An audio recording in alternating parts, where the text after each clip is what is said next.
Hola, mi nombre es Luciano Arano, esta historia pasó realmente, yo la viví. Bueno, yo solo fui un espectador en todo lo que ha pasado y por suerte que no fui la víctima. Bueno, al grano, contaré mi historia. En el 2008 yo tenía un amigo llamado Fabricio y que era unos 3 años más grande que yo. En ese momento Fabricio tenía 15 años y yo solo tenía 12 años. Él era alguien que jugaba mucho al Counter-Strike, le encantaba jugarlo, pero un día, él estaba navegando por la página de Clanco, donde siempre hacen propagandas a servers, entonces puso una IP de un server llamado, el server del infierno. Fabricio era tan curioso como yo y él fue y quiso entrar al server. Yo lo estaba mirando a él mientras ponía el IP y se cargaba, pero pasó algo totalmente inesperado. A mitad de la barra cargada arriba apareció en un color rojo, y parecía sangre que choreaba. Decía, en sangre, una poesía muy perturbadora: hola, soy el diablo y tras estas palabras nos hablo, estás poniendo en juego tu vida, ya que es un viaje de ida. Yo por el susto, me fui a mi casa ya que odio este tipo de cosas porque terminan dando miedo.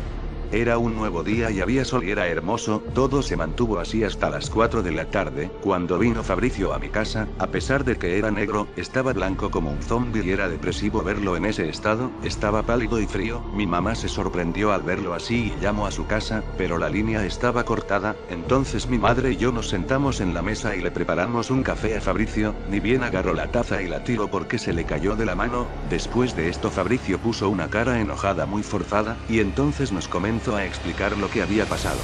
Fabricio tenía una voz aguda que se asemejaba a la de un cantante de pop, pero esta vez, estaba con una voz tenue y temblorosa, era impropio de él. Con esa misma voz tétrica nos explicó todo el problema. Lo primero que dijo fue: Luciano, tenías razón, debíamos salir corriendo del lugar. Lo primero que vi al entrar ahí, fue lo de siempre, elegir bando y soldado, pero acá había algo extraño. Una vez que elegí el bando de antiterroristas, pero no me apareció uno de esos típicos para elegir, aparecí yo en esa lista y como única opción a elegir, yo acepté, pero me llevé un susto enorme. En este momento la voz de Fabricio se hizo más fuerte y ronca. En la lista estaba el nombre de toda mi familia, mi mamá, mi papá y mis hermanos. Al principio pensé que sería mera casualidad, pero me equivoqué. Yo pasé eso de largo y seguí jugando. En ese entonces, me encontré con uno de los enemigos y le estaba temblando el rifle. A pesar de que yo solo estaba con una pistola, él tenía un rifle de francotirador y me estaba apuntando en la cara, y entonces decidí matarlo con cuchillo para ahorrar balas. No pude evitar ver que se le caían las lágrimas al que iba a matar. Cuando lo maté, salió un grito estremecedor, no parecía venir del estéreo. Cuando vi el nombre era mi hermano mayor Diego, él trabajaba en una oficina. Al tiro, escuchamos el teléfono sonar, ignore eso y escuche a mi madre gritar y llamarme a mí y a mi hermano menor Sebastián de 11 años.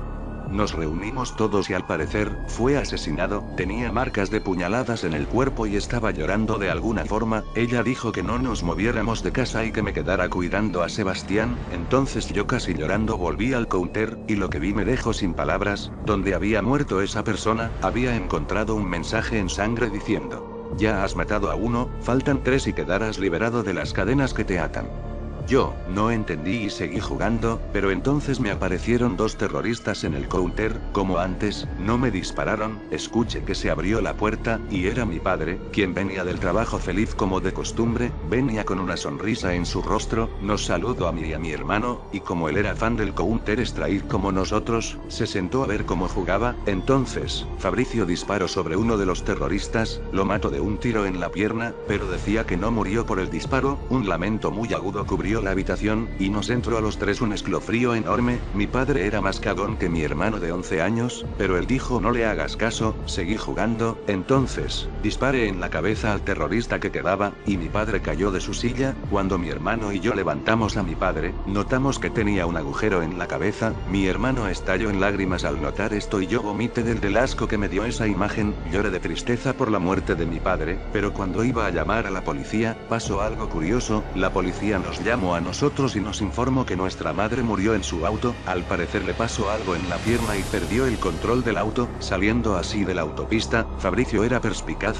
por lo cual se dio cuenta que por lo que dijo ese mensaje, la única manera de terminar esto, era terminar las ataduras y salir del sueño. Al menos eso pensó, pero cuando fue a buscar a Sebastián, el último terrorista, resulta que en el extremo superior derecho apareció el icono de suicidio. Entonces dejó de escuchar el llanto de su hermanito, se dio vuelta tembloroso tembloroso y lo que vio fue horrendo. Vio a su hermano degollado por una tijera en sus manos y otra insertada en la garganta, pero no se puso mal, de hecho, se alegró y empezó a reír a carcajadas. Según me contó él, pensaba de que al morir todos, en la siguiente partida resucitarían como es de costumbre en el counter, pero lo que vio lo dejó helado. Vio que donde decía terrorista, la lista de nombres estaba en gris, como si fueran espectadores. Entonces se sentó y encontró a todo el bando enemigo junto, y leyó cuando hablaban. Diego decía: ¿por qué me mataste, hermano? ¿Qué te hice para que me hicieras eso? El personaje salió de la lista. Mi madre decía: debí haberte prohibido ese juego, ahora sos un asesino, no sos más mi hijo. El padre: nunca me lo imaginé, y yo, tembloroso, estaba preparado para leer la última oración, pero me sorprendí de lo que pasó. Hablo por el estéreo, como si tuviera un micrófono, y con la misma voz de pito de mi hermano dijo: estamos con vos, y vamos a vengarnos, te mantendremos en esta casa y si te vas te matamos. Y entonces Fabricio cerró los ojos y nos dejó de contar. Mi madre estaba pálida como una hoja, y se alarmó al ver a Fabricio cerrar los ojos, estalló en lágrimas. Fabricio levantó la mirada, y empezó a llorar sangre, y dijo: me liberaré de esas ataduras. Yo conocía bien a Fabricio y sé lo que iba a hacer. Entonces, salté de la mesa, pero como él era 3 años más grande que yo, me dio un puñetazo en la panza y caí al piso, y esta vez lloraba y gritaba diciendo: